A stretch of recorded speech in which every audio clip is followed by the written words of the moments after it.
get you out of it.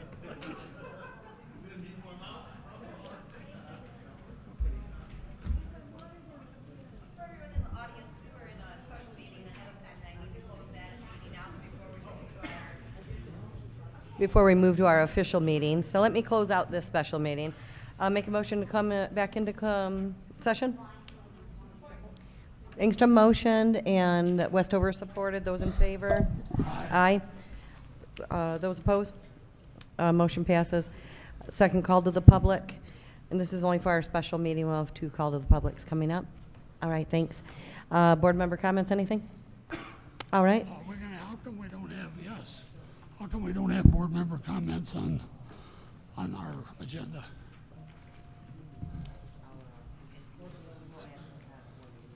Okay, thank you. All right. I'll make a motion to adjourn our special meeting. Great, thank you. Good evening, everyone. It's 7 o'clock, and that is the start of our workshop meeting this evening. If we could all please stand for the Pledge of Allegiance to get the meeting started. I pledge allegiance to the flag of the United States of America and to the republic for which it stands, one nation, under God, indivisible, with liberty and justice for all. Great, thank you. Angie, would you like to do the roll call this evening? Thomas. Here. Otto. Here. Westover's here. Engstrom. Is here. Dockett. Here. Braun. Here. Chick. Here. All right. On to adopt the balance of the agenda. Any additions or deletions? I'll make a motion to approve the agenda as presented. Are we gonna add the? Oh, you want the board member comments? Yep. We're gonna, right after call to the public, just add in there, which we usually have, is the board member comments at that point. And then we also have it at the bottom. Okay, I'll revise that motion to be the amended agenda. Thank you. Engstrom motioned and Westover supported. Those in favor? Aye. Those opposed? All right, that takes us on to our special event this evening, and we have a life-saving awards ceremony, and I'm going to hand the floor over to Mr. Bill Wagner. Thank you. Can you hear me? Okay, there we go. This is kind of a cool part that we get to do from time to time in the police and fire world. And for full disclosure, the person I'm about to bring up here is a family member of mine. That won't surprise many of you. I'm related to a few people.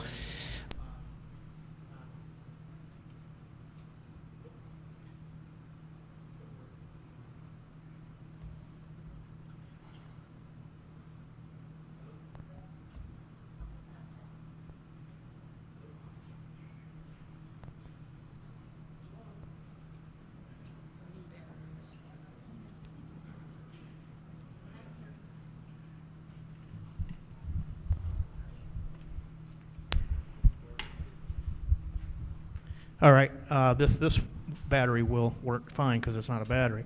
On January 12th, around 5 p.m., this gentleman I'm going to bring up right now, Ken Prisgent, who has been a member of the community for about 45, 46 years, I think he said. January 12th, that day, his life would change forever. Ken was out shoveling snow in his driveway at 1361 7 Mile. His neighbor, who we'll bring up here in a minute, was helping him, Ed Blades. And Ed was, after I talked to him a little bit, he says, you know, it's only like the second time I've ever gone over there and given him a hand. Well, while they were out shoveling, Ed turned around and happened to find Ken laying on the ground in cardiac arrest and not breathing. A little bit about Ed. Ed was a 13-year member of the Northfield Township Fire Department back in the 90s and just into 2000. So Ed knew exactly what needed to be done. He ran to the door, called out to Ken's wife, Janet, to call 911. Then he returned to Ken and started CPR. He did CPR until the first responders, who we'll be bringing up here in a minute, responded, and the first call went out to the police and fire department around 17 or 5 p.m. '08 or '09. 2 police officers and 2 firefighters responded. The 2 police officers and the firefighter from this station arrived on the scene around 17:14 or 5:14 p.m. Ed was still doing CPR, and the 2 police officers jumped in, started CPR, and then Lieutenant Katrina Hanisch, who we'll have up here in a minute also, arrived with the engine and with the AED. They continued CPR. They put an airway in to control the airway and get oxygen into Ken's lungs. And about that time, they continued the CPR. Engine 8-1 with Charles Smith arrived, and they moved Ken onto a backboard, and then they applied the AED, or automatic external defibrillator. Right away, the AED called for a shock. And that tells us one thing. That tells us that Ken's heart was not beating appropriately. It was in V-fib, so it was basically shaking, not getting, it wasn't a normal electrical pulse that your heart has. They cleared Ken, nobody was touching him, and they shocked him. Right then, they got pulses back on Ken, and Ken started to grab the tube that was in his throat. In our world, we know that's a good sign. Because he has a gag reflex and he doesn't want that thing to be bothering him. So they continued to monitor Ken for a few minutes, and he went back into cardiac arrest. The AED advised the first responders to shock again. So they cleared the patient, the AED charged, and they delivered a second shock. The first shock was delivered at 17:18. The second shock was delivered at 17:22 hours. Again, he regained a pulse, and he again started to grab the tube in his throat. Again, a good sign. About 17:28 was when 2 ambulances arrived, one from Livingston County Ambulance, one from HVA.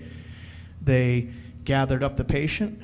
They responded to St. Joe with firefighter Smith driving the ambulance and the 2 paramedics in the back, and got Ken into the ER, and they started to work on him. I believe Ken, and tell me if I'm wrong, I think he was unconscious for a couple of days.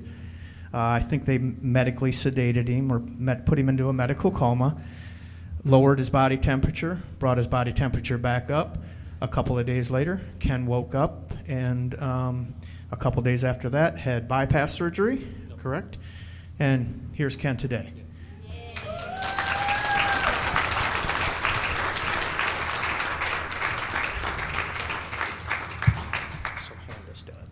So the first person I want to call up is Ken's neighbor, Ed Blades. Again, Ed, thank you very much for being there and knowing what to do.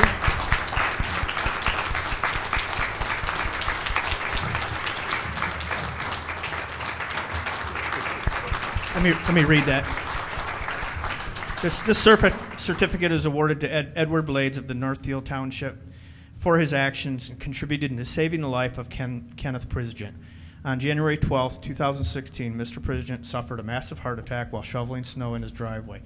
Due to the quick response of Edward Blades, Prizgent's neighbor, who began CPR, and the life-saving measures taken by the fire and police staff who responded, Mr. Prizgent was revived and ultimately his life was spared.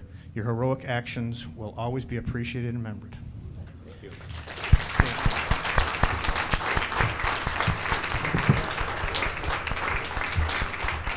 Officer Jason Schwerb.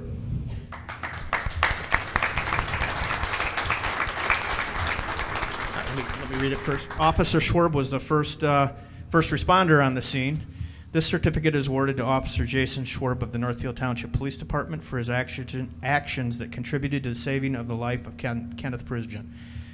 On January 12, 2016, Mr. Prizgent suffered a massive heart attack while shoveling snow in his driveway. Due to the quick response of the neighbor who began CPR and the life-saving measures taken by fire and police staff who responded, Mr. Prizgent was revived and ultimately his life was spared. Your heroic actions will always be appreciated and remembered. Give that to him.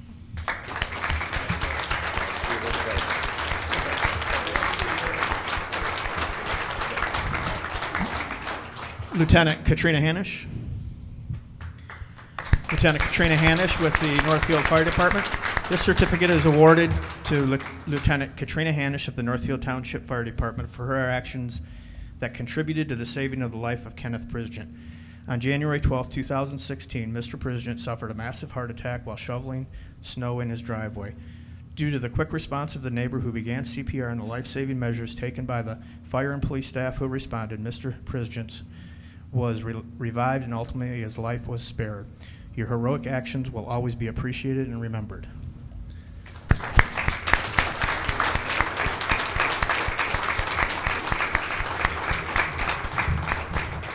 Firefighter Charles Smith.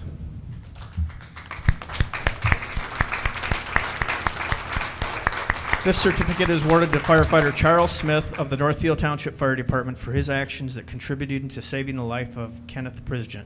On January 12, 2016, Mr. Prisgent suffered a massive heart attack while shoveling snow in his driveway. Due to the quick response of a neighbor who began CPR and the life-saving measures taken by fire and police staff who responded, Mr. Prisgent was revived and ultimately his life was spared. Your heroic actions will always be appreciated and remembered.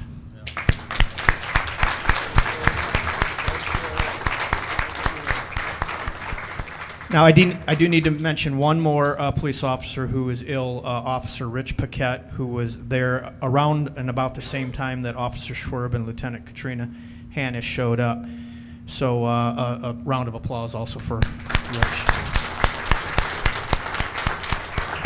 And I do want to mention one more thing, and that is, and this is not as the police or fire chief, this is Bill Wagner's belief that God put these people in Ken's life that day to make sure it was not his day to die, and God made sure of that. So he's still here to do more work for us. So, and then the last thing I want to mention is that one round of applause for God, maybe. I'm all for that. And just a quick statistic from the American Heart Association, that is that more than 326,000 people a year in the United States suffer cardiac arrest, and more than 90% of them die. So again, we're very grateful that Ed was there, that Jason was there, Katrina and Charles, to make sure that Ken can stick around and be with Janet for a long time to come. Thank you very much.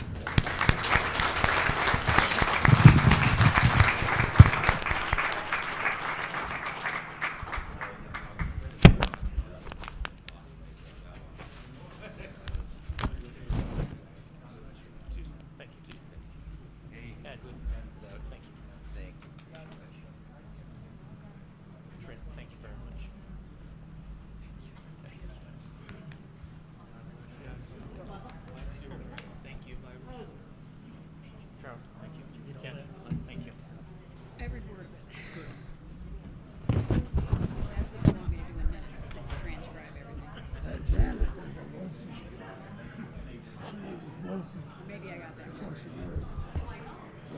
Oh, really? It's a Wilson. She's not, huh? No, this his wife. Ken's wife. That was very loving, tender. Thank you, Bill. Thank you.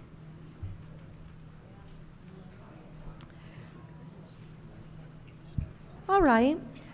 Well, let's go to our next agenda item, which is the call to the public. It's an opportunity for anyone to get up and share your thoughts and feelings.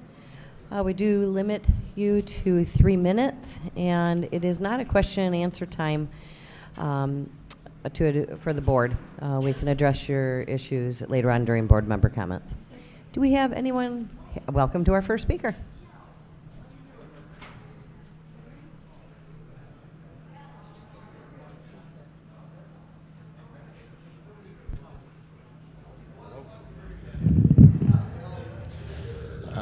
I'm back.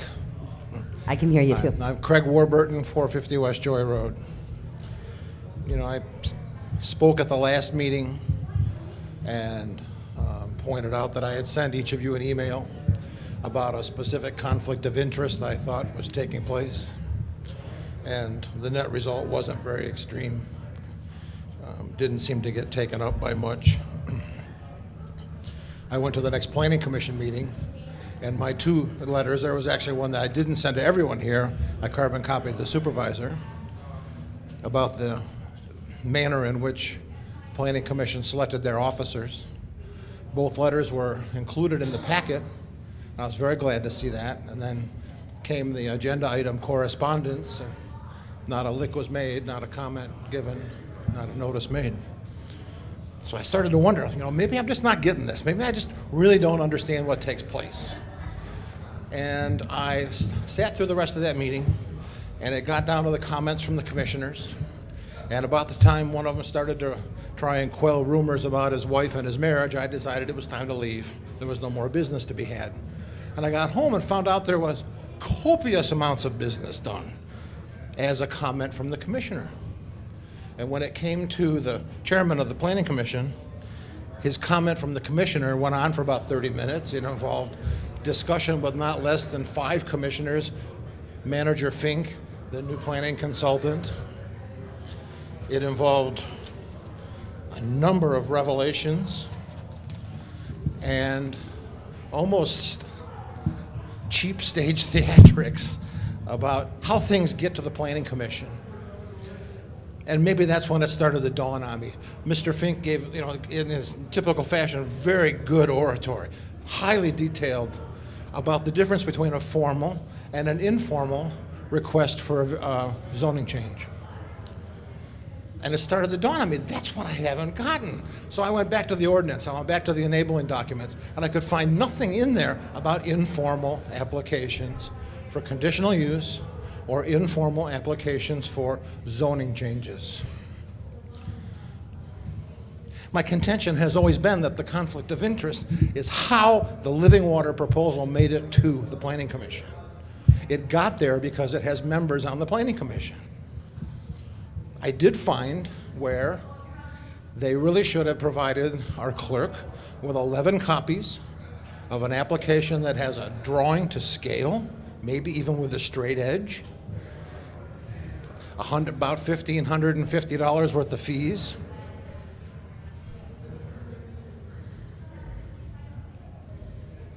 Upon which the clerk should have immediately scheduled a public hearing.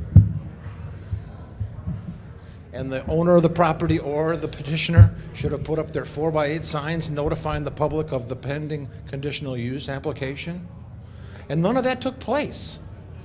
And I can't find in the ordinance where it's okay to just send a letter that's not even on letterhead with a hand-sketched document at the image at the bottom, and suddenly it's an agenda item. It's a conditional use application, and I didn't get it. Mr. Fink, Mr. Iaquinto, and Mr. Dignan are all knowledgeable enough to know that right at the front of the website is a set of specifications and even a flow chart of what you need to bring with you when you make an application at the township. They all were experienced enough to say to the church, you go back to the beginning of the line, pay your $1,550, and get in the process and go through the same process everyone else goes through. Maybe this has a little to do with Biltmore. I find the conflict is there. That piece of paper was in their packet, not because Ms. Westover had processed it and it received $1,550. Maybe I'm wrong.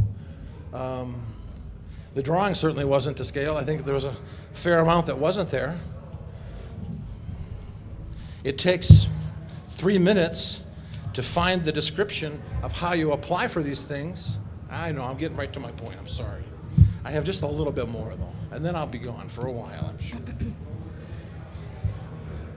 In the rest of Mr. Dignan's oratory, he brought Biltmore back to the table, and it was made known that the letter that was approved by the Planning Commission in October was never sent. And I don't quite understand that. We have processes and requirements and ordinances so that everything follows in some rigid pattern. So that residents can count on the fact that their property values aren't going to be sold up the street with 300 new neighbors on 80 acres. Thank you for your time. Thank you. Do we have any other speakers this evening? Come on up. Good evening. My name is Barbara Fuller. I live at 17750 Sharon Valley Road in Manchester, which is in Sharon Township. And I'm here this evening to formally announce to you and your board that I'm running for state representative in the 52nd District, which encompasses this township, Salem Township, and then essentially the western half of the county. I've lived in the county for 40 years. I've raised my kids here. I'm currently vice chair of the Road Commission. Don't hold that against me. I'm also a park commissioner, and I'm a member of the board of the Michigan Broadband Cooperative, which strives to build out high-speed broadband access to the and underserved areas of the county. My priorities will be infrastructure that will include both roads and the broadband expansion into the western part of the township. I'm not sure what kind of coverage you have here. I'd be very interested to have some clarity on that when you have an opportunity. As well as world-class public education is a priority of mine as well. Environmental stewardship, and I'm very concerned about local control, which I believe the legislature has been eroding for the past 5 to 10 years. I would appreciate your consideration. I respect your business here tonight. Thank you for the time to say hello. Again, I'm Barb Fuller, and I'm running for state representative in the 52nd District. Thanks for your time. Great. Thank you. Do we have any other speakers? Come on up. Chuck Stoyer, 766 Mile Road. I noticed that on the agenda tonight is an issue dealing with the 8 Mile Road overpass concept. And I just want to point out that we did pass some number of years ago a lighting ordinance, and it would be nice to know that any encouraging that the township does with the DOT on that bridge take into account the light ordinance that those of us as homeowners in the township and businesses must adhere to. Thank you. Thank you. Any other speakers? All right. That takes us on to our board member comments. Is there anyone that has any comments at this point? We have another board member comments at the end of our meeting. Yes, I would. I'd like to take a few minutes here. At the last meeting, a resident said that she was sick and tired of me asking questions about how the money was spent at the township. Last week, I paid my property tax for 2015. In round numbers, it's about $10,000 per year. This year, it's up $565 from last year. So the first $800 per month that I make goes to my property tax. First $800 every month I have to put aside for my property tax. Like many of us that are in business, I pay thousands and thousands more dollars in taxes each year. You know, I got personal property tax. I've got 4%, 6% sales tax on anything I sell, 6% sales tax on any rentals I have. So it's a lot of money. So as a board member and a trustee, I ask questions about the general fund money. I see in there it's $100,000 for the community center each year, $25,000 to $50,000 for the fire department extra per year, $10,000 for Northfield Human Services per year, $10,000 for the road commission for a school crossing that Howard wants, $4,000 or more or less for lighting for MDOT, each 8 Mile Road bridge, another $10,000 on here for the night about parks and recs, and much more. So I think as a board member and as someone who is responsible for township money, I should ask these questions. And as far as the person who complained last meeting, that person has lived in this township for over 40 years that I know of and has paid not one penny's worth of property tax in this township. So I feel as though I should have something to say about when I have to pay $10,000 a year. Thank you very much. Anyone else have any board member comments? No? All right, that takes us on to correspondence and announcements. Anything in addition to what we already have, Howard, or anyone? Yeah, I kind of want to address some of the issues. I have one item, and then I'd like to address some of the issues that are brought up because they're just not factual. So one item is, let me just take a moment. Can everybody hear me okay? Okay. Huh? Yeah, I do. I'm just wondering because of the... There's a lot of noise. I did. Yeah. I did, but I didn't want noise.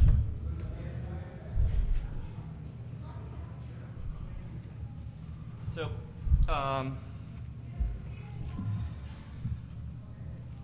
so item of note, probably a month or two ago, the Attorney General was asked for an opinion. I don't know who requested that opinion, but the Attorney General was asked for an opinion on the road millage that is authorized at the County Board of Commissioners. And that road millage is a half a mil for all the county residents to help fund road improvements throughout Washtenaw County. And then the dollars that is generated through that millage goes back to the local communities. And almost, it's not a perfect one-for-one, but it's almost a perfect one-for-one scenario. The only reason it's not a perfect one-for-one scenario is it's a perfect one-for-one scenario as it relates to the commissioner's district, not necessarily as it relates to each township, although it is perfect on the city. So if it's perfect on the city and it's perfect in the district, it's pretty darn close to one-to-one. For improvements of roads in Washtenaw County, the Attorney General's opinion was that that millage is not legal. Now, that opinion is not binding, and the County Board of Commissioners can choose to do whatever they wish. It's not a binding opinion, and so it is what it is. It's obviously it's important. It's an opinion of the Attorney General. But unfortunately, I wasn't able to make the meeting, and apparently they made me some commissioner of something. Just kidding, because I wasn't there. But it was what Roy Townsend told me today. Yeah, they appointed me to some job because I wasn't at the meeting. But anyway, so their supervisors and electeds, along with the County Road Commission and Roy Townsend, gathered to discuss a millage that would be put on the ballot. And that millage would be for 4 years at a half a mil. And so essentially what they're trying to do is they're trying to effectively oblige to the wishes of the Attorney General, and also to have the same revenue stream that they've had, which is that half mil. Just want to let you guys know that, because that's something that's sort of out there and being discussed and being debated. So that's that. I don't normally do this because as the supervisor indicated, board or comments to the from the public, it's not a back and forth question and answer period, but there's just some lack of information and that is out there. Number one, I'm not sure how the misconception was created that the letter to Biltmore was never sent. I don't think anyone on the Planning Commission ever said that, and the reality was that the letter was sent. So So that's just factually incorrect. And no one on the Planning Commission said it. There was a conversation related to Biltmore and the legality and formal nature of the request and how that had to be addressed. No one ever said anything that the letter that was sent a few months ago to Biltmore saying conform with the master plan was never sent, and in fact it was sent, and that's just the end of that. With respect to the church, no one at the church has done anything wrong.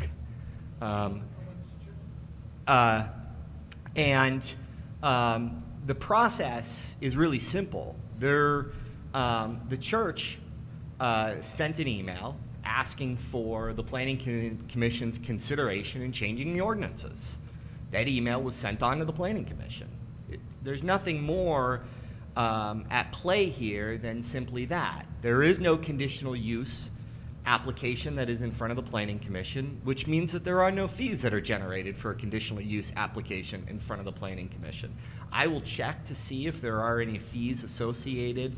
I don't know off the top of my head. I could be wrong, but I don't know if there are any fees associated with a request of the Planning Commission to change the ordinance. But essentially, the church was looking at a piece of property. The ordinance for that property doesn't conform to what they would like to do, and they've requested that the Planning Commission look at a possible change in the ordinance. No application formally has been filed. Those applications do not get filed at the clerk. They get filed with staff in the office, and when an application is filed through the Planning Commission, it goes through the proper channels. There is, from my perspective, this is just my opinion, there's no conflict of interest that occurred. The two commissioners on the Planning Commission indicated that they were members of the church. They did not indicate that they were members of the church prior to the issue being on the agenda, but once it was on the agenda, they did indicate that they were members of the church. Frankly, putting something on the agenda is an administrative issue, and I'm not sure that them being on the church board has any rational or even legal basis as to whether or not something is on an agenda or not on an agenda. The Planning Commission is discussing the issue of churches in all of our zoning districts, whether it be commercial or industrial or agricultural or anywhere. And so there is no issue here. There's no conflict that I can see. It doesn't even seem that there's the appearance of conflict. I mean, a local business in this community, or excuse me, not a local business, a local institution in this community sent us dialogue and information, and it made it to the Planning Commission. We are in a small community. We're in a small town. I mean, Whitmore Lake is a small town. Half the people that come to the front desk, I know. They're friends of mine, or I have a relationship with in some way. If a business owner has a concern that he wants to bring to the front of the Planning Commission, generally speaking, he knows half the members potentially of the board or the Planning Commission, or he knows someone related to government work in a small community. That's the fact of small communities. I mean, certainly in the city of Chicago, those things, city of New York, city of San Francisco, those things don't happen as often, but that's the reality in a small community. And so, you know, I want to just, my personal opinion, you know, you guys can, people can request and ask for legal analysis and all that, but just from somebody who's been doing this for more than 10 years now, there's no impropriety that occurred. There doesn't seem to be any conflict that happened, and the members of the Planning Commission that did sit on the church recused themselves from that conversation. Frankly, usually when you look at a conflict scenario, you look at a pecuniary interest, which means that you get some financial gain. I think in the case of any religious institution, usually it's the other way around. Usually you're trying to give money to the religious institution, so there's not a financial gain, there's a financial loss to an individual. So, again, I don't often do this, but, at some point, I wanted to respond to those two issues because a member of the public has brought them up on multiple occasions, and that's just the way it is. I mean, those are the facts. I know Ms. Chick is on the Planning Commission. I don't know if I spoke out of line in any way, so I apologize if I did, but No, I felt actually- like the board, needed to know that. I don't know if I misrepresented anything that happened or had something to add. No, actually, my comment as one of the commissioners was that everything that you said is absolutely correct. The planning commission is looking at church use in all of the zoning districts, not just the general commercial out there. Living Waters simply asked for us to take a look at it. Right. They haven't asked for anything else, and so that's where we're at. And the other issue of the letter that went to Biltmore, the letter did go out to Biltmore, and I'm not sure how it got interpreted that it was not sent, because it was. So I concur with everything that you said. You're absolutely correct. Thank you, Howard, for clarifying everything. All Yeah, except for Jack. one thing, anything could have happened in Chicago. You didn't say that, Howard. My only point, Mr. Dockett, was Chicago's a big place. And so if something comes in front of the Planning Commission in the city of Chicago, generally speaking, no one knows it. No one knows anyone. That's all. So I just wanted to support what Howard said as far as being on a church board. I was a member of a church board. You do not get any monetary value for being on a church board. They put you on the board and then they expect you to give more money. Anyone else? Yes, I would be in favor of churches being anywhere in any zoning in Northfield Township, as far as I'm concerned. And let me, if I may just follow up, this issue is highly litigated. The Religious Land Use and Institutionalized Persons Act, which did not actually come up in our previous analysis, and the planner, I can't remember all the details of why it didn't come up, but churches in zoning districts is something that shouldn't be taken lightly. It's something that should be analyzed both by professionals and by legal, because there's significant ramifications with respect to case law and liability. And in particular, there's a whole statute on it, which is the Religious Land Use and Institutionalized Persons Act that governs churches, and so it's certainly something that is appropriate to be happening. Can I just make one more comment? About the appearance of impropriety. Actually, the MTA, within the last year, I believe, put out an article in one of their publications that is particularly in small towns like we are, or communities. Typically the people that are on the boards or on the commissions or are on the church boards or business owners are the same people. Right. And so it's really hard to avoid having someone on a board or commission that might be involved in something that's going on. Right. And they find, and they actually had to delineate that the only use you can use to make it inappropriate would be pecuniary interest. And that's the line. Right. Maybe we should add synagogues, temples, whatever. I mean, not just churches. Yeah, that's implied. Yeah. All right, anyone else? But thank you for being inclusive. All right, that takes us on to our agenda items. And the first one is the 8 Mile Bridge for the US 23 work and expansion. So, I realized, one of the things that I realized about the 8 Mile Bridge is that we should be asking Green Oak Township if they were interested in going in with us, because the 8 Mile Bridge is pretty much right on the border of Northfield Township and Green Oak Township, and I think the bridge is almost all in our district, but for the most part, it's basically both of ours. And I spoke with the supervisor today, and he indicated that he would absolutely be willing to bring this in front of his board. So that's a positive. I don't know how you want to handle it, because I do know that MDOT does need to know whether or not we're moving forward or not, because they need to sort of prepare the appropriate documents and agreements and sort of move forward with design. So I'll leave that to the board's pleasure, but I certainly will be asking Green Oak to contribute half, so $2,000. Now, in terms of what's in front of you, there are two sets of options here that are in front of you. One is the standard option if you choose to do nothing, which would be that you don't choose to agree to sort of maintenance and electrical costs, and yes, it would theoretically be in perpetuity. So that's the first option. And then the second option is what the bridge and what the lighting would look like if we were to move forward with the second option. You know, I think it's an opportunity. I think it's a really nice concept. I support it, but really it's a financial decision to the board, and it's whatever your pleasure is.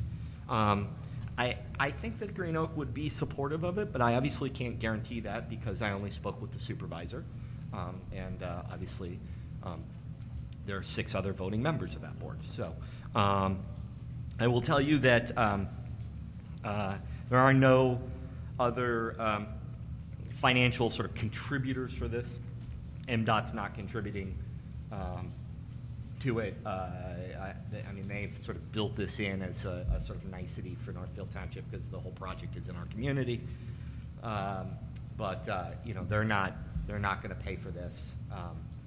But they certainly have advanced a lot of the work, and you know, so there is sort of a informal contribution there in some ways because the engineering and work that goes along with it is part of the project. So I don't know if that matters. I don't know if it makes much of a difference one way or another, but figured I'd throw it out there. That's really your call. Wayne, go ahead. Only Howard could come up with something as silly as this. This is a MDOT bridge. It's owned by the state of Michigan. We're being asked to pay $4,000 a year, plus or minus, no hard figures here, for lighting for a bridge that is owned by MDOT. And they get thousands and thousands and millions of dollars from the tax that we pay for gasoline to take care of the bridges and roads in this state, and they do a very lousy job.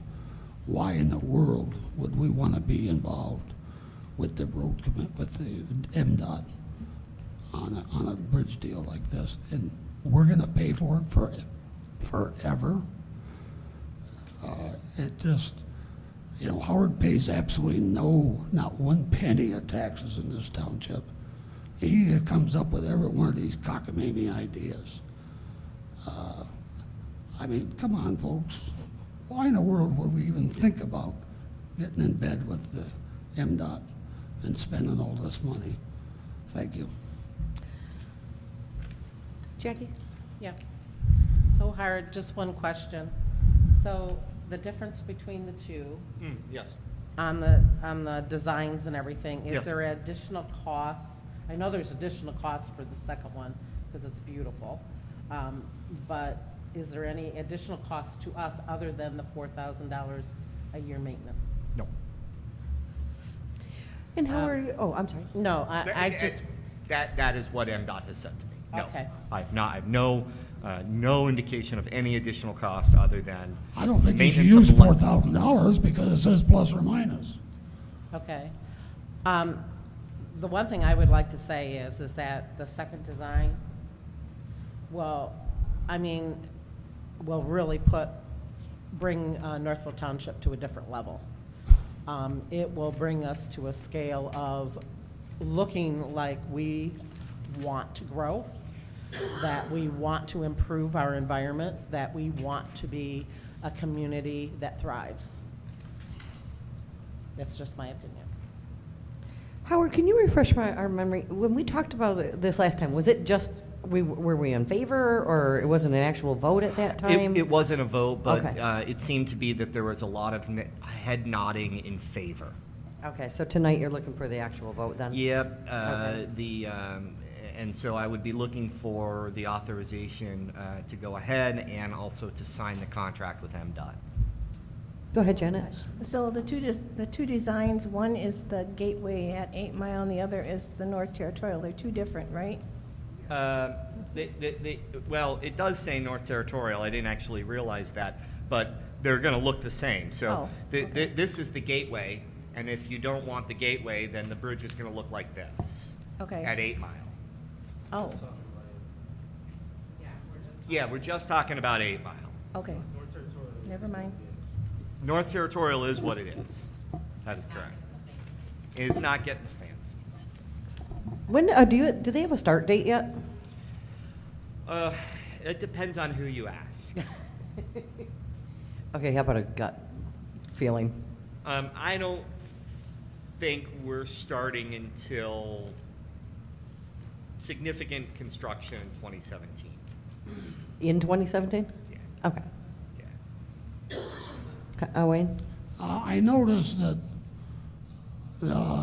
it shows a two-lane traffic, or one each way on the bridge.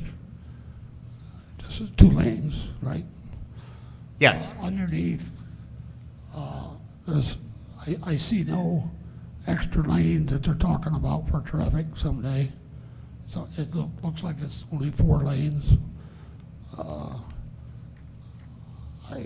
I don't understand if they're gonna build a new bridge, why they wouldn't have something more than just what they have there now. I don't know.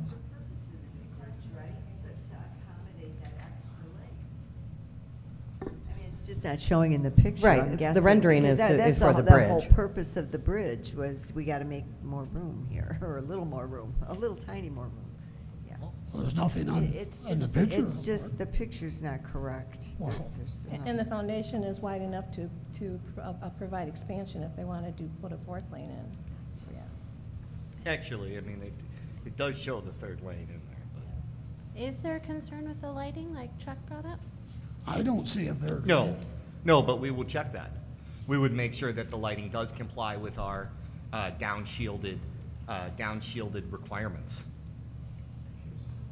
This is a waste of There money. is absolutely. Please think about this, folks. This is so stupid. I mean, it's just outrageous to think about this. It's just sickening. I'm in favor with or without Green Oak Township. It would be nice if they'd, like to participate, but regardless, I think it's a great welcome to the community, bridge and lighting. Anyone else have any questions? Thoughts? You want a motion?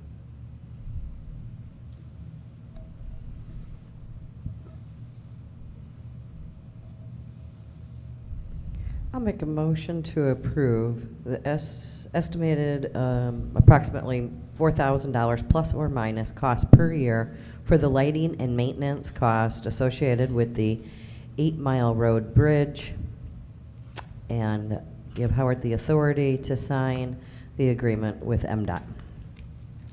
Is that good enough? Support. Ingstrom motioned and Chick supported. Those in favor? I'd like to have a roll call vote. Chick? Yes. Braun? Docket? No. Ingstrom, yes. Westover? I'm a no on this one. Otto? Yes. Thomas? Yes. Motion passes. All right, that takes us to our next agenda item, which is the ZBA appointment. And Amy Steffens' term on the ZBA has expired, and we would like to reappoint her. So I will make the motion. Just to let everybody know, Amy has been a great added person to the ZBA. She is now chair, so when Howard told me her position was up, I go, we have to make her, we have to reappoint her. So I am going to make the motion to reappoint Amy Steffens for term on the ZBA for a term starting, would be today. February 2016 to December 2018. Yeah, December 31st, 2018. Otto motion and Thomas supported. Wayne? Doggett? Is she a resident of Northfield Township, do you know? Yes. She actually lives She's in on North- Lakewood Drive. Good. All right, thank you. All right, any other discussion? Those in favor? Aye. Those opposed? Motion passes. Thank you, Amy. Takes us on to our discussion items for the evening, and that's the DDA redevelopment liquor license.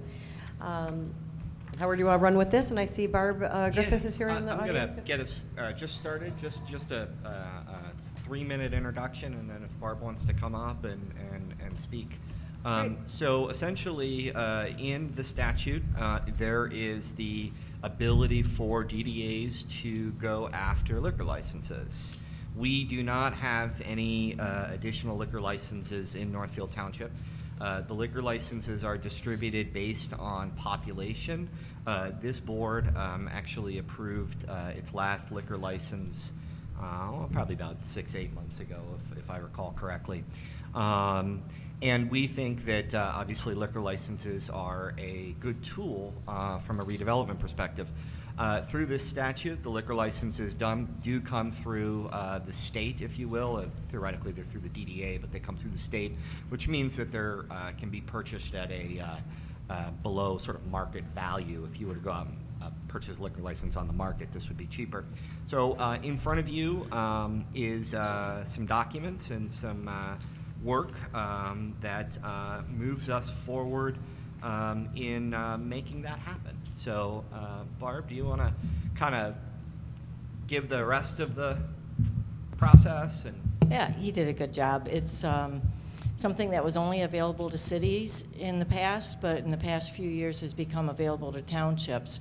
And it's a special liquor license that they still have to qualify for a state liquor license through the Liquor Control Commission. But the application's made to the Downtown Development Authority, who reviews their application, and then we send our recommendation to the Township Board, who approves or denies their application to go to the Liquor Control Commission. And for an example, if someone were to come in and want a Class C liquor license under normal terms, which we don't have any available, so that limits the number of restaurants and bars and pubs and that type of thing that we could even have here, they would be paying about $150,000 for that license. If they qualify for a DDA liquor license, they could get that for $20,000. And it's all based upon how much, it's very similar to our TIF in that whatever money is put back into redevelopment of the community within the DDA district qualifies us for more liquor licenses. So for every $200,000 that's been put into the DDA district for development, which you probably, do you have the tax assessor's paperwork? We qualify for a liquor license. So I think it's a great opportunity, and it's not costing us anything to do this. If there are administrative fees associated with this, those fees would be paid to the township or to the persons doing the administrative work for it. Some of the communities I looked at have a $1,000 application fee, and that covers all the cost of the township and the DDA and everything handling it. Because DDA doesn't get any money off of this, by the way. We just want to redevelop. We just want some development here. So, yes. Are they usually given out by population? Correct. So not only are they gonna get it for $20,000, they don't have to wait for the. We only can have like maybe 3 or 4 in the whole township, unless on the population thing. Correct. So this is writes out that you can. Right. You don't need to come up on the population. Absolutely right. Yeah. Okay. Thank you very much. And I have to say that Howard and Brad did a phenomenal job presenting this to the DDA, and everybody's going like, yeah, it's a no-brainer. Let's go for it. So I agree. Backed up you folks. Thank you.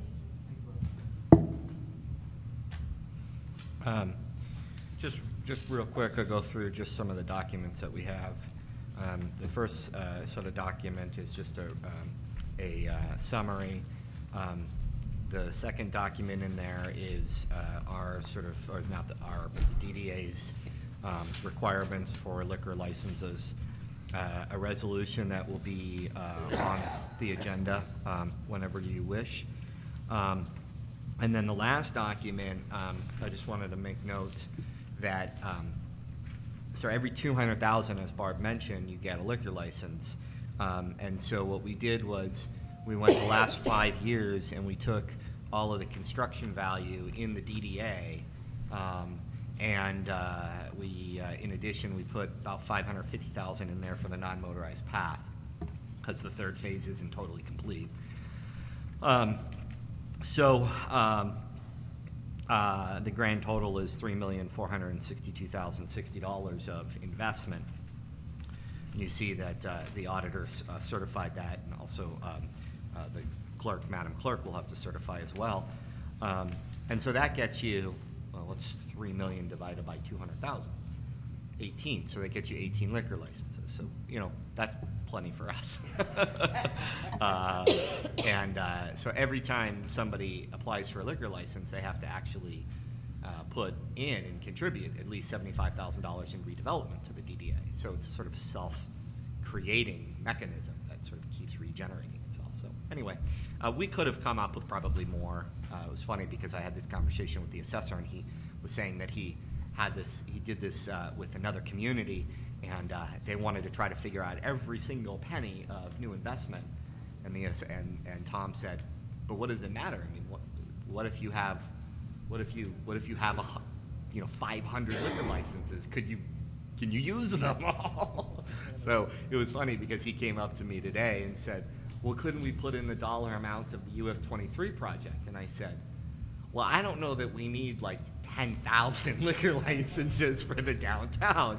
So anyway, it was sort of a funny exchange that I had with Tom today. But I appreciate Barb mentioning Brad and I, but I also want to say that the DDA has done an incredible amount of work. And you know, I want to just make a shout out to Barb because you know, Barb's somebody who, you know, is not on the Planning Commission, on the Board of Trustees, and I know you all know Barb, but just does an amazing amount of work in Northfield Township. She's the president of the Chamber of Commerce. She's on the DDA. Every time I say we need an extra meeting, you know, Barb's there, willing. She and I are gonna try to head up this downtown planning initiative, you know, so thank you, Barb. Thank you. That's it. That's it? Ready for the agenda? I think it's ready. Oh, yeah. Brad, do you think it's ready? Yeah. Yep, on the agenda. It is. Is there any public hearing required? We'll have to check that. Yeah. All right. Okay, that takes us to number 2 on the discussion items, which is the Parks and Rec proposal. So this is a workshop, and this is a work in progress. I've been on the Parks and Recreation Board. I think it's important that we start calling it a board rather than a commission based on some of the research that we've done. I've been on that board since before I was a trustee, and I was on the Planning Commission. Chuck is the only member of that Parks and Recreation Board that has a longer tenure than I do. And we, at the beginning of my tenure, we weren't even keeping minutes. We weren't publicly advertising our meetings, nothing like that. It was highly informal, and we've kind of progressed over the years to, we do take minutes now. Obviously, we have an accounting procedure in place in the sense that we received donations some years ago, and those are funds that we've managed, and we've managed them well. And we pay mowing at the dog park out of those volunteer funds and stuff like that. So that's kind of a regular agenda item. We have a regular agenda. But we're still not to the point where there's probably the level of structure that it needs. What you've got in front of you is an idea for that structure. Right now, I would think that the appointments, the people that are on that board right now, we don't know when our appointments would end. We think it would probably end at the point at which there was an election and the new board would come in, but my tenure kind of lapsed over through that, and so did Chuck's. So I guess we're looking for some guidance. We think we've put together a pretty good proposal. We've batted those ideas around at a couple of meetings, and we do think we're looking for some more structure. We've tried to have representatives from each of the various local boards, DDA, Planning Commission. I was the Planning Commission representative before. Now I'm the Board of Trustees representative. Supervisor Mazurkowicz was the Board of Trustees representative prior to this board, back when I was the Planning Commission representative. We've had school board members on at various times, and we find that there's a lot of value in having a lot of interlocking, at least one member being interlocking when we can. So from a structure perspective, I think it's something that's necessary, and I would welcome whatever changes or whatever questions this board might have about that. We think we've put together a pretty good proposal.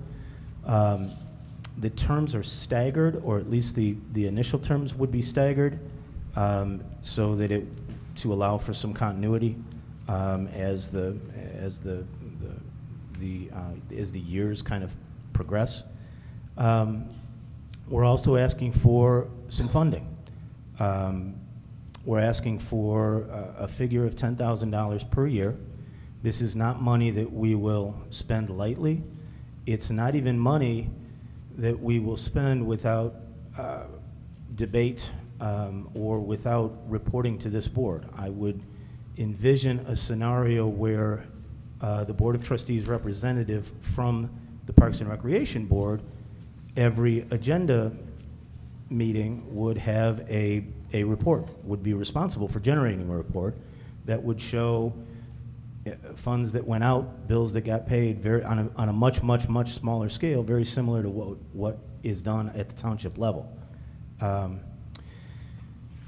Really, the reason why we're asking for the funds is that there are some projects that we've identified that are small scale, small expenditure type things, and we'd like the flexibility to be able to engage in some of those things like the potential Riverwalk, the BMX park, the 7 Mile Preserve.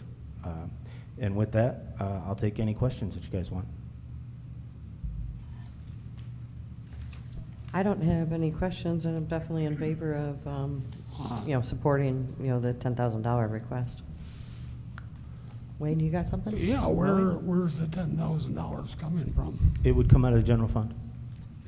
Well,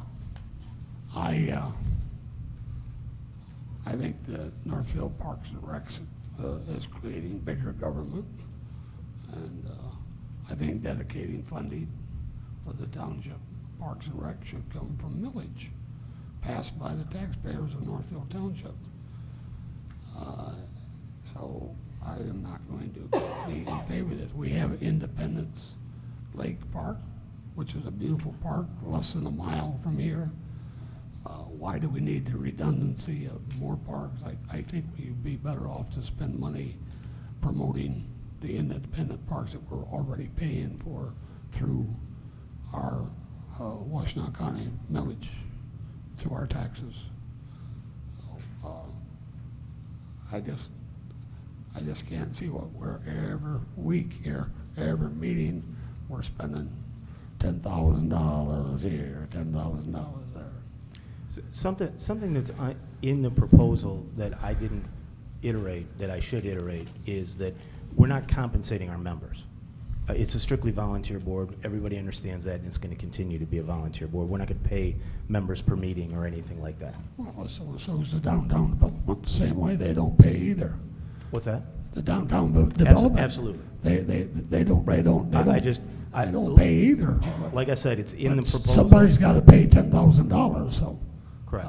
I just think that we already have a very nice park. Let's spend some money promoting that. Janet?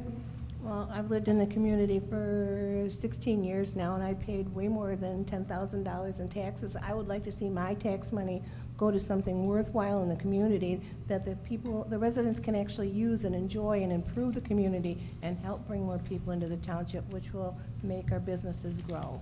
So you can have my 10,000. I just wanted a question about the park commissions. We're not a commission. Okay, so that's what I wanted to know. Yeah. Is that what you were proposing? Or? No, we want to be a board. Board is it would be, a commission is major league. Right. It has lots and lots of funding. It can make autonomous decisions, big decisions. And We're not that. And they would have millage and everything. Absolutely. Okay. Yep. Howard, you sit on that. You sit in on those meetings. Do you have anything to add that I haven't covered? Nope. No, you did a great job. Yeah, we talk about the fund balance and, you know, what we could use some of that money for, and I think it would be a small percentage to go towards that. And I'd, could skip out on some other stuff to make sure that everyone can enjoy. And if we have projects that come to us, eventually we would end up awarding monies out onesie twosie as the projects come. This way we can set aside money just specifically for that. That was our thought. And you can plan. Any other comments? Nope. All right. You're looking for this to be on the agenda item for I next think meeting? so. All right. I have no problem with that unless someone else does. No complaints? Howard, will you put that on the agenda for next? Yes, ma'am. Thank you. Takes us on to number 3, the sewer ordinance for the Whitmore Lakes Special Assessment District. I'll get us started just briefly. I think for the most part, as my memo indicates, most of the issues have really been addressed. I think the last issue that really is outstanding that I think that Mr. Rubel and Mr. Hardesty and myself and council would like a little bit more direction on and debate and input, and ultimately what your pleasure is how long we provide to have someone hook up to the district, how long we give them in order to hook up. So with that, I will turn it over to Mr. Rubel. Well, we went through this a month ago, so I'll be very brief. Your current ordinance is written so that it gives homeowners 90 days to connect following the completion of the sewer. Internally, we talked, and I think I can say it is somewhat the convention in other places that my company works to give residents 1 year to connect. And then, of course, we talked last time that maybe no limit is something you may want to consider as well. So there were a few perhaps justifications for the 1 year period that other communities use. I'll just go through those briefly. In particular, the primary reason to require connections in other communities is to generate some revenue to pay for the operation and maintenance of the facility that was just constructed. That will require maintenance. In this particular case, it will require more than average. That pressure sewer system will be required to be flushed by the township staff several times per year, which is a operation that isn't required in a gravity sewer line nearly as frequently. Just wanted you to be aware of that. And I think the other reason to consider a timeline for this sewer in particular is the property owner's petition for the project. So by that, they did make some recognition, I guess, that they expected to use the sewer. So again, I just bring forth the experience of other communities and primarily here to answer questions that you may have about such a policy. So. Wayne, go ahead. Well, I'd like to know, I'm involved, or I know about 3 other sewer districts. I know of none that in the township right now that you had to hook up to within a certain amount of time. I got a piece on 7 Mile Road. I don't know if anything sewers has ever been hooked up on 7 Mile Road, have they? 2. Okay, and I think there was like 22 of us or something out there. So only 2 people.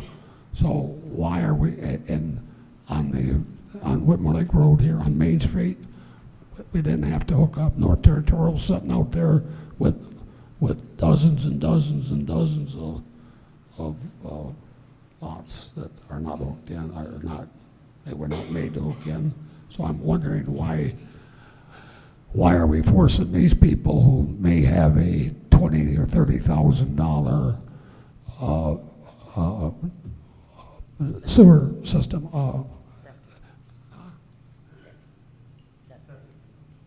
Yeah, I mean, yeah, what am I looking for? Engineered fields that they paid $20,000, $30,000 for, and we're going to tell them they gotta unhook it and hook into the sewer. So we don't do it in any other part of the township, as far as I know. That's my question. Do we? We did not require it in 7 Mile, that's correct, or Territorial. In the earlier districts, it was an unwritten rule that people had a year to hook up, from my understanding from the old superintendent, that they were told they had to hook up within a year. Well, I'm on Main Street, and when it went by, mine was the original, and it was free. There was no hookup fee. However, we paid for the footage when it went by, but there was no hookup fee. Well, I wasn't around then. And I wasn't hooked in for 4 or 5 years before I finally hooked in when I had problems with my sewer. So I'm just wondering why we have to force these people on North Territorial to do that. Well, no one else in the town, nowhere else in the township do we have to. Thank you. Well, I just had a couple of the same points that Brian did, that I'll live with whatever, the board decides. I have no problem whether it's a year, 90 days, it's forever. But they were the ones that brought the petition. So to me, that brings an expectation that they knew that they would have to hook up if there's an existing structure or building there. Well, we brought it to the township. We bought it on 7 Mile. I don't want to argue about it. On 7 Mile, we brought it, the petition, and we paid for every penny of it. These people out there, the township is not paying for 1 penny of this. The people out there with the sewers are paying for it, so I just don't understand the fairness of it. But the second half of what Mr. Rubel said was there is going to be maintenance to this. We're going to have to purchase equipment to do the flushing of the system several times a year. I just want to be fair with the rest of the people in the township, that's all. I have a quick question. If the owner's, tied into the sewer, and let's say their parcel would support something bigger than they currently have, they could be allotted, a few more REUs or something like that. Does it matter what they get at time of connection? I'm sorry, by does it matter, I need a little bit more. Oh, well, let's say it's just well, let's say it's a house, okay? But they have enough frontage to have let's say a dental office or something like that. Okay. That would require, let's just say 5 REUs. What goes in is that, so, can it accommodate additional REUs, because if they're on the grinder and pump or anything like that? Yeah, the system, as we laid it out, was designed for about 1.5 REUs per acre. Okay. So if they're not using all that, then when they remodel their building or so forth, there is flexibility there to do something different with the land. I don't think that's the supervisor's question. Marilyn, do you want me to? Well. Are you asking whether or not there needs to be, if Do you they go- need to beef it up if let's say they sell it, and let's say a dentist office comes in, and the dentist office requires 5 REU? Are you going to need to add some piece of equipment? Correct. Or a to larger create- pipe or something like that? Yeah, I can answer that. Under some circumstances, there may need to be a larger grinder pump or a second grinder pump for a larger user. But most of the users that would be there now would be a single grinder pump. They would not need to tear up the street to do that. That's a simple change at the foundation of the house. So they're probably remodeling the building anyway. That would be just one more thing to do as part of that project. All right. And then, I know we were just talking about this last month. Did you say something about, if you can refresh my memory, the grinder pumps, they like to work, or they start rotting out if they're not being used, or what was that part of that conversation? You would not want to install a grinder pump that wasn't actively being used. It would just be sitting in a pool of water and would rust and not maintained. So we would not, if somebody wasn't going to hook up right away, we would build a, let's call it the can, the well, and we just would not put the pump in there. We would keep it at the wastewater plant until it was needed.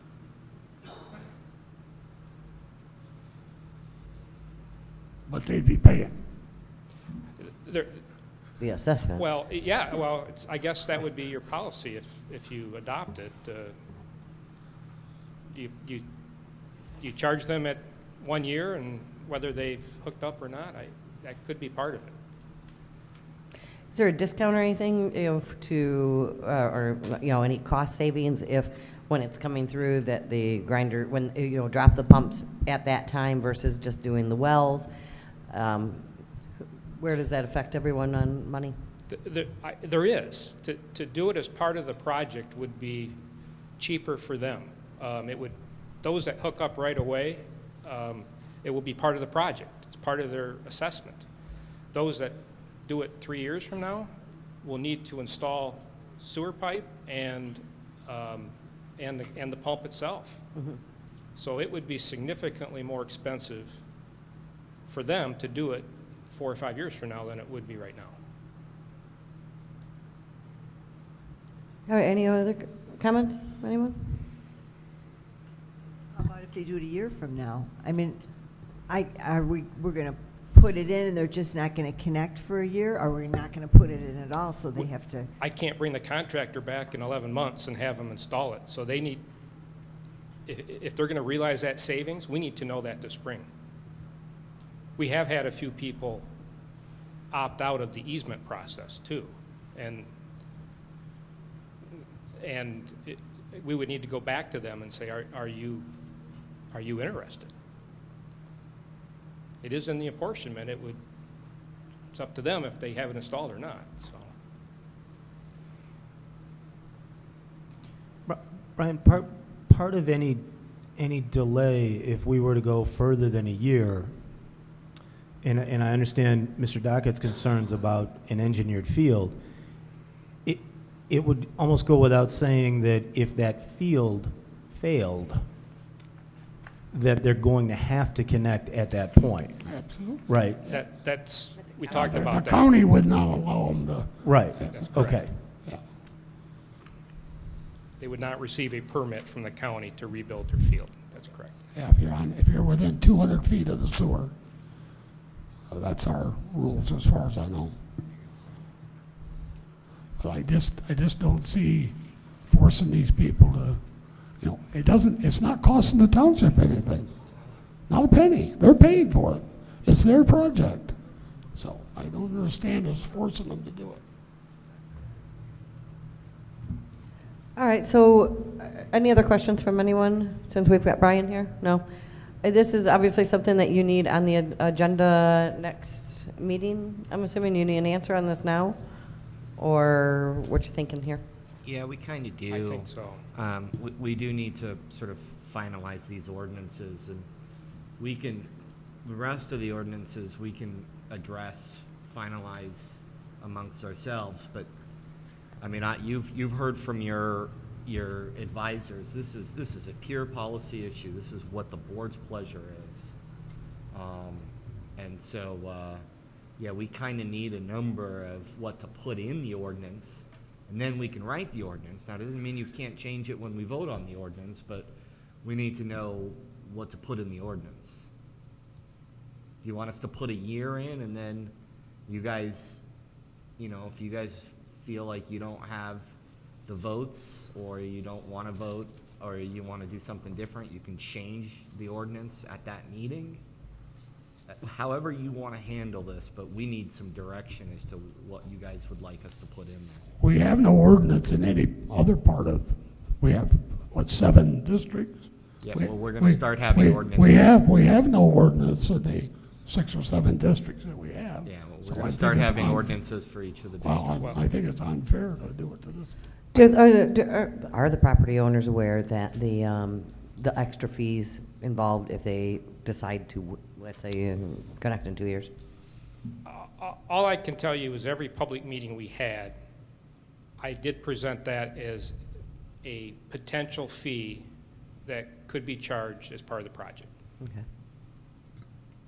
And about the ordinance, just to be clear, you have an existing township-wide ordinance that gives the 90 days. I think we're talking about revising the single township ordinance, not making a specific ordinance for this district. Well, there'd be some issues related to this district. Other issues. Other issues, Yes, but in but not terms of this. the connection, Yeah. it would be, well, it would be an amendment for just this district. Okay, we haven't discussed that. That would be the decision the board is making tonight is not the whole township. The decision the board is making tonight is just the Whitmore Lake S.A.D. We're not Would making a there- decision tonight. Oh, excuse me, I'm sorry. We're not voting. We're not making a decision Yeah, okay. tonight, but give us direction as to what you want us to do so that we can help you get to the point where you can actually vote on something. How would we address hardship if someone came to us and said, I can't connect? It's impossible for me to do that. I mean, do we have a means to address hardship in this? No. So Not that to would say that simply we be- shouldn't, but the short answer is we do not. So it would be a board decision, right, or staff? Or staff? At that point, that would have to come back to the board, because we would not be able as staff to, make that call for an individual against an ordinance. Well, I would recommend that would be the only time that it comes back to the board. Can I just ask a question about the prohibited items, modify the ordinance to more specifically prohibit disposing of wipes in the sewer? How would you enforce that? I mean, where would you know, or who's doing it? Well, we know the parcels in the district and which Right. ones have homes on them, so it would be a matter of checking it, who pulled a permit to connect at the 1-year mark, and verifying if those 8 homes have connected. A lot of times, these grinder pumps, if they get too big a wad of these wipes in Right. there, it will damage the pump. Right. And so other districts, if this happens, and if it's in their ordinance, they actually charge the homeowner for the repair of the pump. Okay. If they put things down there that are prohibited. Wayne? This double, oh, am I up? Yeah. Mm-hmm. This 3,000 RE on the first page, future connection, down toward the bottom of the page. Is this a double fee, this $3,000? Well, no, it's not a double fee. There was a topic of discussion, what would happen if a parcel not one of the 22 parcels in the S.A.D. wanted to connect to that sewer that was paid by those properties. And so we took the number of connections that sewer would support, divided that by the value of the system, and came up with $3,000. So there would be an additional fee, if you adopted that, to the parcels outside the S.A.D. Maybe west on North Territorial or something. Are they paying for frontage now? No. Okay. No, okay. they are not. So this is if they want to hook on at a later date? That's correct. Okay. Later date. All right. Outside the district. Outside the district, okay. That would be a way to compensate the people who are paying for the sewer now for their trouble to put it in. I don't want to jump over we're still talking about that, but I do want to ask about the grease traps. Is that permissible at this time? Yeah, go ahead, Jared. Okay. The floor is yours. I know we're having some problems, like, I don't know if I should mention them, but by name, but like with the Cumberland Hall, we've had problems with grease traps, a lot of maintenance there. And now I'm here, I see it as fats and oil and grease control. I'm wondering who is going to put in the grease traps? Does the township do that, or does a restaurant do that? And who inspects them? Who keeps track of if they're pulling maintenance on them?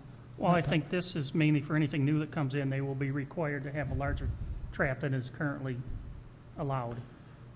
And then they will have to have a maintenance program. They will have to have a checklist that we will have to follow up on. And who will inspect it, the township? Well, that would be us, yes, sir. Yeah, okay, so you would be responsible Yes, for, sir. to keep track of that they are, that first of all, it's the right size grease trap, and that they're maintaining Proper it, maintenance, yes. and if they don't maintain it, there's some sort of problem. I mean, there's Correct. a price to be paid if they don't take care of their grease trap. That the rest of the people on the line won't have to pay. Correct. Yeah, okay. Thank you. Anyone else? So obviously you want this on an agenda item. I mean, you're looking for obviously some guidance of what to propose on our agenda for next meeting?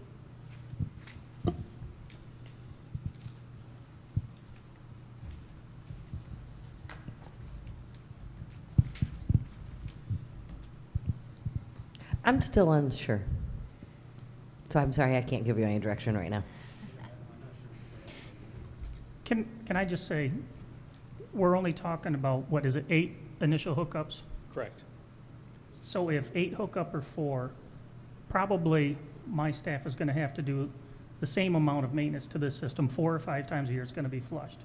Whether you require all 8 of the initial buildings that are already there, or whether you only 4 or 5 or 3 of them hook up. So honestly, it probably really won't matter a whole lot. But as Mr. Dockett says, I was trying to think of fair to the rest of the township. All the maintenance we do is going to be paid by people that are currently hooked up to the township. So anything down at North Whitmore Lake Road will be paid by everyone here in town, Horseshoe Lake, if no one down there hooks up. Do you concur with all of these potential ordinance Yes. revisions? You're on board with all of these? Yes. Well, who pays for anything out on North Territorial Road right now? Is it, does the whole township pay? Well, as we said, this is going to require a different type of maintenance. Okay, This is going to be required. But I mean, we don't have, we have a lot of sewer out there with nobody on it. Well, Territorial has customers hooked up to it. Yeah, they have some, but I mean, there's lots of empty space out there. Who pays? There's not as many empty, there are buildings that are hooked up. There are empty lots, obviously, that are not hooked up. There's no buildings there. But the buildings that are down to Territorial, most of those are hooked up. Okay, thank you. With a lot of property that's I not. personally feel like Brian and Tim are subject matter experts here, and if they are in favor of this, I would be in favor of it. The only thing I would like to see is some type of clause or something for hardship, that it comes back to the board. You put some requirements in there. You can build some requirements around it.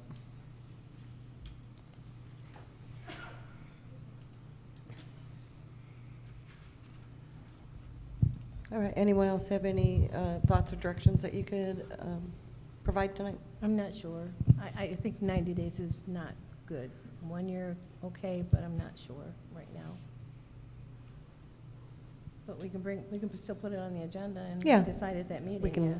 give it some Right. thought. All right. Here's what we'll do. We'll write it for 1 year, and we will write it with some stipulations of sort of a hardship application.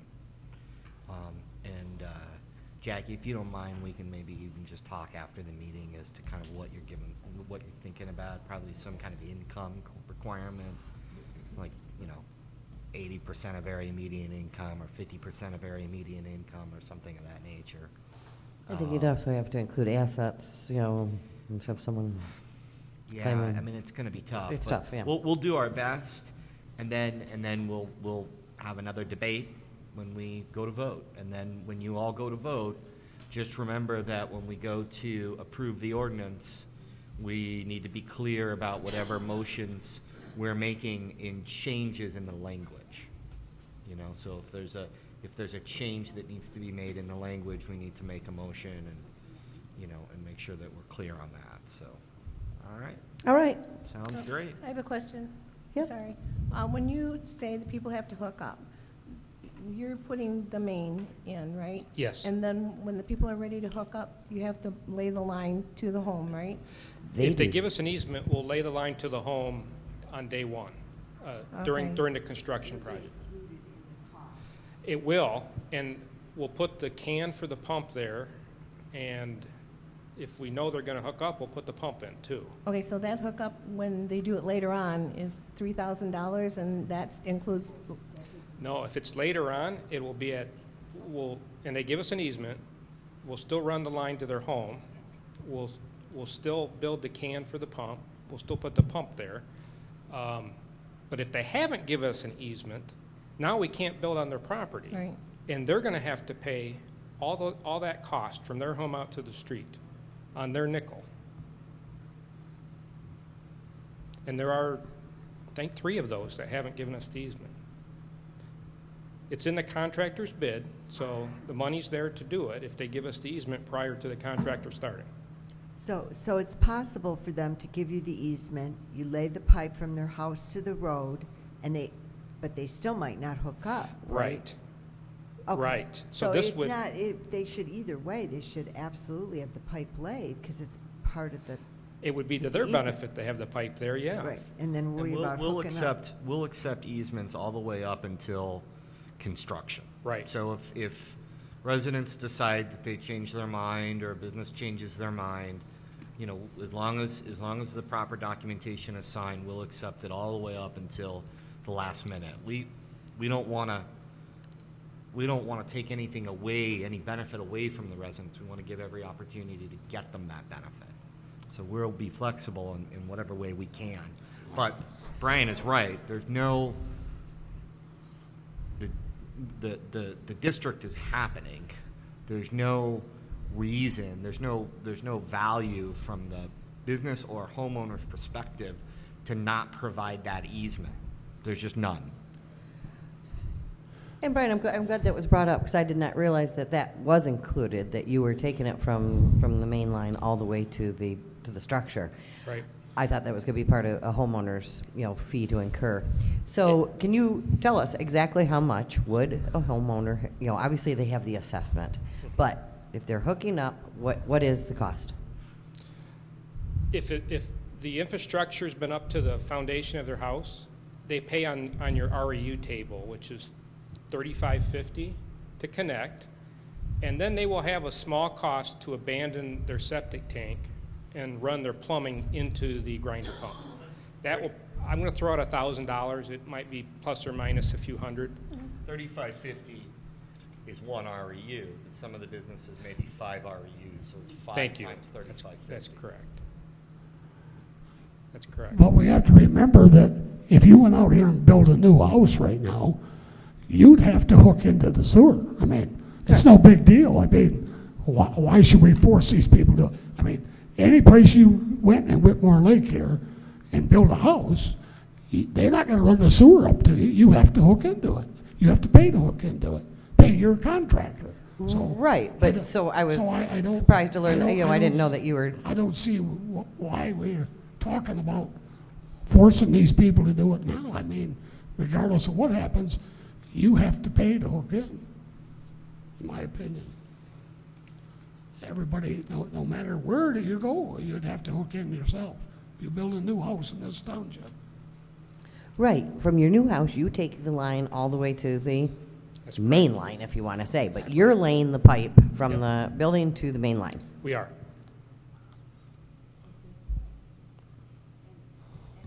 one new house wouldn't be in an S.A.D. That's why they'd have to pay for the line from their house to the road completely on their own. These people are getting that as part of what they're paying in the S.A.D. They only have to pay the connection fee. They don't have to pay to dig the trench from their house to the road. That's quite inexpensive. That's correct.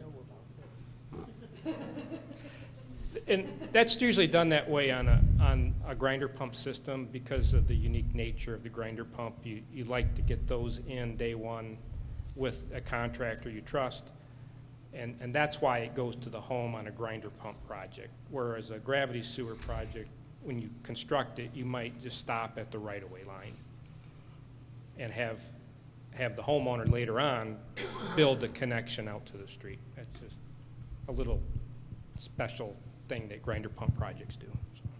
All right. Any other questions for Mr. Rubel? Thank you so much. Thank you. Appreciate it. All right, that takes us to our second call to the public, an opportunity to share your thoughts. We do try to limit you to 3 minutes, and it is not a question and answer session. Is there anyone else that would like to speak this evening?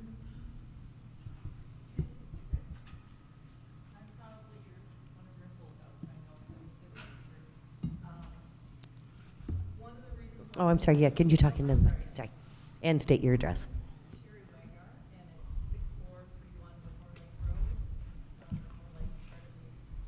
I can't hear her. Yeah, she's not on. Hold on. Okay, thanks. Okay, we'll start again. Sherry Wagner, 6431 Whitmore Lake Road, and we are part of the S.A.D. district. We didn't sign the easement yet, and one reason was because we were not given a choice as to where they wanted to bring it through on our property. And where they had proposed it is coming right through our small little orchard that we have with our fruit trees. So I don't know if we have any kind of a choice on whether we can move where the easement will be. So, and the second piece of property that we have, there is nothing on it. It's just pasture. So there would be no easement. So it would or would not benefit us to have the line put in with the can at some point on that property. I mean, I don't see where it would right now, but. We're not doing that at any vacant property. Okay. So then the easement portion is something that we could look at our property boundaries, look at where the house is situated, and I'm sorry, it's not supposed to be question and answer, but. That can change, and I think, as you know, we tried to discuss that, and that you weren't to that place where you want to talk about.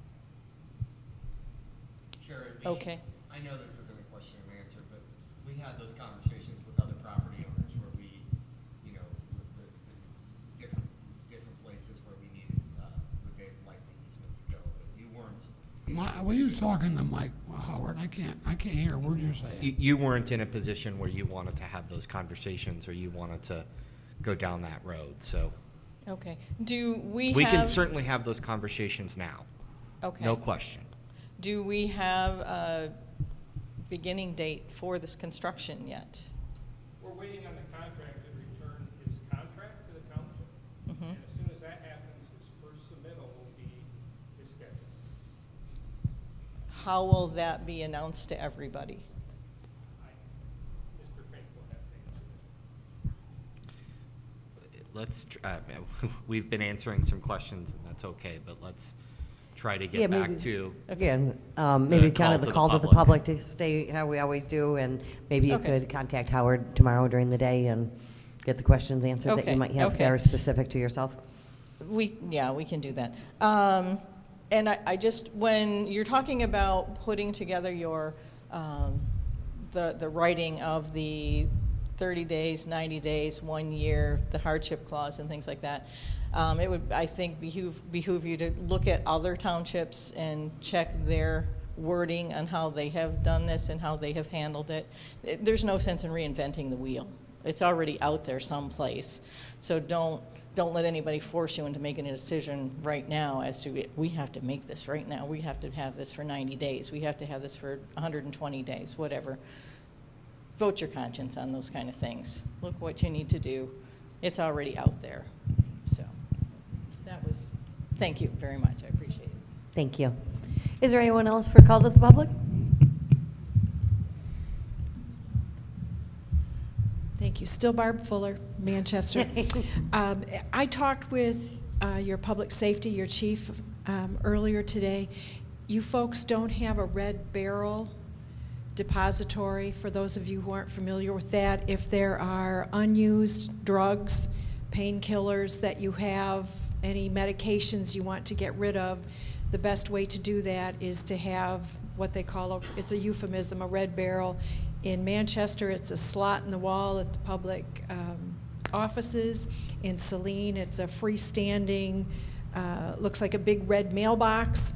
And what you can do is take any unused painkillers, narcotics, vitamins, medicines of any kind, you put them in a Ziploc bag, it's anonymous, and you just drop it through the slot, and they are disposed of properly. So it doesn't go into the sewer system. And it's also one of the biggest problems for the heroin issue that we're facing, and I understand there have actually been a death in Northfield Township from that at some point. So as a way to get rid of those kinds of medications safely, I would encourage you to consider having a red barrel system, slot, secured location, something of that nature, installed here for your residents to be able to dispose of things safely. Thank you. Hold on. Wayne, with our question and answer. I want to know about, I have needles that I have to get rid of. I mean, is that something like that could be done too? I mean, people. Yeah. Madam Supervisor, would you like me to speak with Trustee Dockett after the meeting adjourns? Yeah, if you don't I would mind, be we're happy just to do finishing that. up. Sure, great. I think the people would Thank you like for bringing to it to our know. attention. I think the people would like to know too, because I have to take a shot every day. So what do I do with the needles? Any other people for call to the public? All right. That takes us on to second board member comments. Anything? Wayne? I'd like to bring it back again. I've talked about it before. I think, why do we have this engineer here, the very last person here, after all this time? I mean, I realize the people on the sewers paying this guy, to be here. So why do we make him wait to the end every time that he comes here, instead of having him on the first part of the agenda, like we would anyone else? So I'd like to, any of these people that the township's paying, I believe we should have on the first part of the agenda, not the end. Thank you. Please try to use local services, but buy locally. Thank you very much. Thank you, Wayne. Anyone else? Tracy? Yep, I just wanted to apologize for missing this special meeting. My office partner has been sick, and I've been covering a lot of things for him. I lost track of it. I apologize. I walked in at the very end of it, and it sounded great from what I could tell. But again, I do apologize. I just totally missed it. Oh, no problem. You didn't miss much. All right. Andrea, you got something? Yeah. Don't forget to vote, March 8th. All right. Coming up right around the corner. Anyone else? One more thing. Go ahead, Janet had something. I just want to tell everybody to be safe this weekend. We're supposed to get some weather, so. So we're working on getting the date for the hazardous household waste pickup, solid waste pickup. We're going to do it at the township building this year, and we're hopeful that the county comes through and has prescription disposal this year. So that's something that we talked about today. So hopefully that'll happen. Great. Thank you. If we have nothing else, we'll make a motion to adjourn. Thanks. Everyone have a good night. Thank you.